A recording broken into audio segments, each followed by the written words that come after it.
You're on a journey through the Bible to experience the epic story of God and to learn your part to play in the unfolding drama. Prepare for your role as you learn your history, your enemy, and your king. Welcome to the Bible Brief. Join us today as we review the major themes of the Hebrew Bible. The culmination of the story is imminent, and the themes so far take our expectations to new heights. You're listening to the Bible Brief.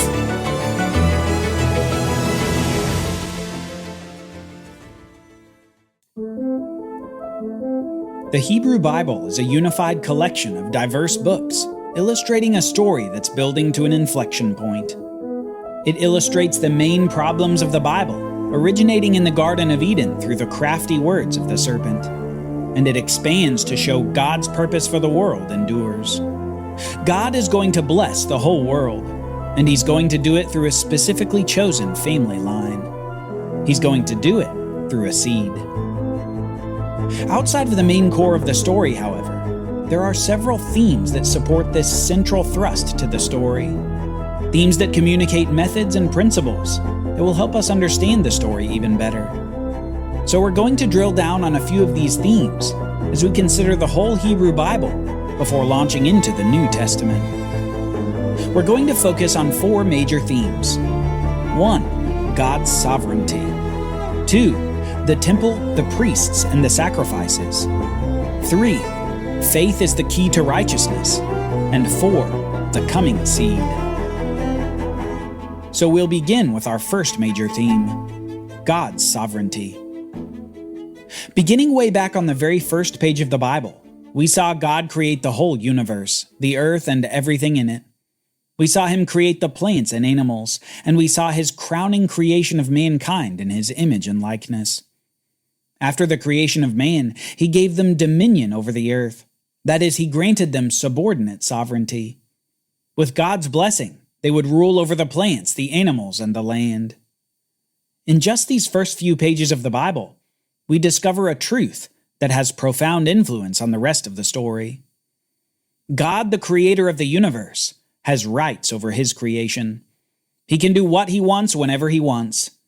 This is God's sovereignty. His authority and ability to do what He wants, whenever He wants, with all that is His. Throughout the story, we see God exercise His sovereignty, either through granting subordinate sovereignty, or through direct intervention as the ultimate ruler. After the fall of man in the garden and the subsequent generations, we see God flood the earth in judgment on the sin of mankind. We later see Him confuse the languages of the people building the ancient tower in the city of Babylon. But in a more positive development, we see God call Abram, expressing great unconditional promises to him. In what we call the Abrahamic covenant, God promises to Abram the land of Canaan, abundant seed or offspring, and blessing to all the world through one particular seed. After that, we see God continue to choose through whom His promise would be accomplished. It would be through Abraham, then Isaac, then Jacob. God's sovereignty means that God can do what He wants when He wants, choose what He wants when He wants, and act in history to accomplish His purposes. His purpose is to bless all the nations of the world, and in His sovereignty, He's chosen to do that through a particular family. We get an even closer view of God's sovereignty as He expresses His rule over the nation of Israel. Over 400 years after Abraham, He gives the now populous nation of Israel a law. This law, given by God through Moses, comes with blessings and curses. If followed, God will ensure blessing in the land of Canaan. But if disobeyed, God would ensure cursing and expulsion from the land. God has revealed His rule through a law to Israel.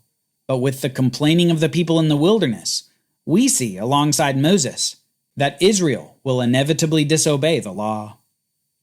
Years later, the disobedience continues, where after conquering much of the land through the leadership of Joshua and the judges, the people eventually reject God as king over them. Instead, they demand that human kings rule over them so that they can be like the other nations. God sovereignly decides to give the people what they want. God again grants subordinate sovereignty to the kings of Israel, and eventually grants more promises to King David, the man after God's heart. In what we call the Davidic covenant, God promises to David a dynasty, a throne, and an everlasting kingdom. A promise to be realized through the future seed of David who follows God in righteousness. By the end of the period of the kings and the divided kingdom, however, we see the failure of the human kings of Israel, with David's seed still not being introduced to the story. The people had demanded that human kings be given sovereignty, and God gave them their request. That request, however, ultimately ends in disobedience to the law and expulsion from the land long ago promised to Abraham. Yet, lest the nations think that Israel was exiled from the land because of weakness on God's part, God vindicates his power and his sovereignty by showing the kings of Babylon and Persia that God indeed has dominion and sovereignty over all things and over all rulers. Nebuchadnezzar, the king of Babylon, says this about God: "His kingdom is an everlasting kingdom, and his dominion endures from generation to generation." God doesn't want us to miss through the whole Hebrew Bible that despite the disobedience and the misuse of subordinate sovereignty by humans, God still retains total sovereignty over all things. He can choose to do what he wants whenever he wants over his creation. The second theme we'll explore is part of the law that God gave the nation in the wilderness through Moses. The theme of the temple, the sacrifices, and the priests.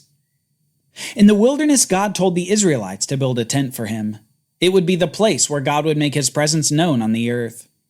It was a tent called the tabernacle that would be the center of worship for the people as they followed God in the wilderness and later entered the land of Canaan. This was the place specifically designed to remind people of the Garden of Eden, showing that God himself was the way back to the garden. Further, as part of worship in this tent, the nation was commanded to do ritual sacrifices throughout the year. They were especially to do sacrifices for atonement covering for their sins, where the death of the animal would be a substitute for their own death. Atonement and substitution were required because, as was announced way back in the Garden of Eden, death is the penalty for sin.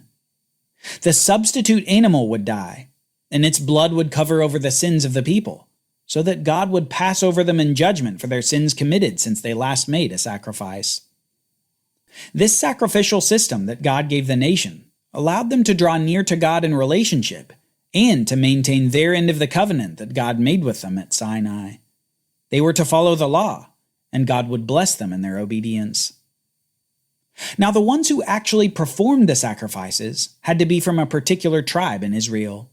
Remember, the 12 tribes descended from the 12 sons of Jacob, and the tribe of Levi was the tribe responsible for all these sacrificial functions for the nation.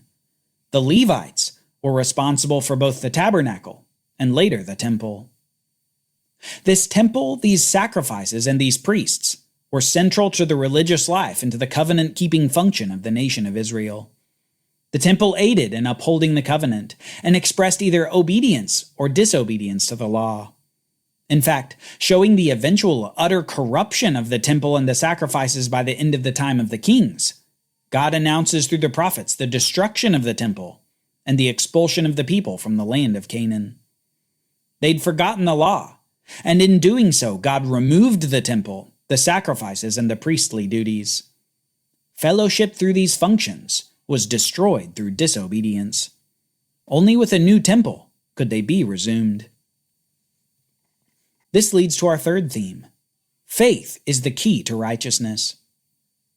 Once humanity fell into corruption in the Garden of Eden, we gained an inevitable inclination to sin. Over and over again through the Bible, we see this inclination manifest in acts of deceit, murder, and violence, and no one in the story is immune from this corruption. Everyone is sinful, and this is the main problem of the Bible. How can sinful humans approach a sinless and holy God? How can we have a close fellowship with our Creator if we consistently sin against Him? How can we defeat the sin that always leads to death? Well, we find the answer first in Genesis 15:6. In the story of Abraham, we find the statement that Abraham believed God, and God counted it to him as righteousness.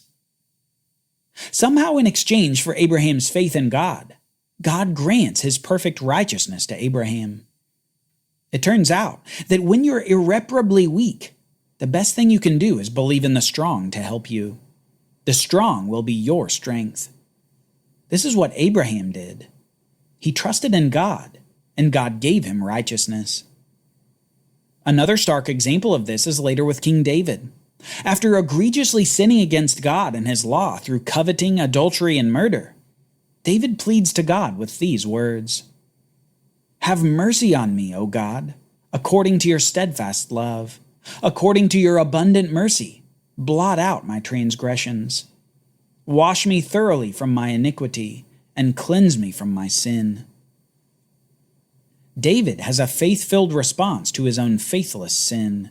Finally coming to terms with his sin, he asks God to blot it out. He knows that he can't clean himself, and he knows that God is the only one who can make him clean. David's faith isn't in becoming better. His faith is in God, who can make David clean by God's own perfect righteousness. Despite the sin that sentenced us all to death, we see through Abraham, David, and many others that the solution isn't in ourselves, it's in God. Faith is the key to righteousness. The final theme is this: there is a coming seed, the one eventually called the Messiah, the Anointed One. This is one of the most important points of the Hebrew Bible. In fact, in many ways, you could think about the Hebrew Bible as containing only three essential elements: the problem of sin, the results of sin, and the promise of God. And this theme of the coming seed, the coming Messiah, is the absolute center of the third element, the promise of God. Ever since the cursing of the serpent way back in the garden, we've been waiting for this seed. We first find out that he will be a seed of Eve, who will crush the head of the serpent. He will defeat evil once and for all. Later, this seed gets more definition as the seed of Abraham, who will defeat his enemies and bless all the nations of the world. And as if to put an exclamation point on the promise, we learn that he will also be the seed of David, who will rule over the everlasting kingdom on David's throne. Genealogically, we know that this man will be a descendant of Eve, of Abraham, and of David. Descriptively, we know that he will defeat his enemies, bless the world, and rule over the everlasting kingdom. There is, however, one other quality that we know about this coming one. Somehow, he will be God.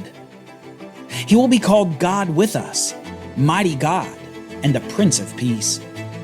And yet, he will also be the servant of the Lord, who accomplishes righteousness through his own suffering. By the end of the Hebrew Bible, the expectation of the Messiah is brimming. The Messiah who will be sovereign as God is sovereign. The Messiah who will solve the never-ending sacrifices in the temple. The Messiah who will make righteousness available to the nations through faith. The Messiah who will fix the identity crisis in the very heart of humanity. The Messiah is coming soon. God is about to do the great reversal of human history. He's going to make a virgin bear a child. He's going to make the lame walk, the blind see, and the dead live. Are you ready to meet the Messiah?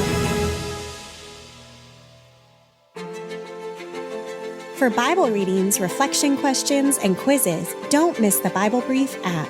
Available on iOS and Android, so you can go deeper into the story. The Bible Brief is a project of the Bible Literacy Foundation, a nonprofit dedicated to helping you learn the Bible. Give to support the Bible Brief by visiting BibleBrief.org or tap the Give link in the show notes. Thank you for supporting the Bible Literacy Foundation.